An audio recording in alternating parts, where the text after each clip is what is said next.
तुलसी कल्याणी नमो विष्णुप्रिये शुभे नमो मोक्षप्रदे देवी नमः सम्पत्प्रदायिके तुलसी पातु मां नित्यं सर्वापद्भ्योऽपि सर्वदा कीर्तितापि स्मृता वापि पवित्रयति मानवम् नमामि शिरसा देवीं तुलसीं विलसत्तनुम्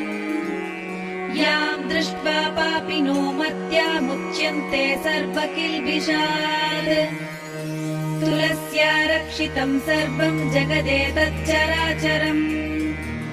या विनिहन्ति पापानि दृष्ट्वा वा पापिभिर्नरैः नमस्तुलस्यतितरां यस्यै बद्धाञ्जलिं कलौ कलयन्ति सुखं सर्वं स्त्रियो वैश्यास्तथा परे तुलस्या नापरं किञ्चित्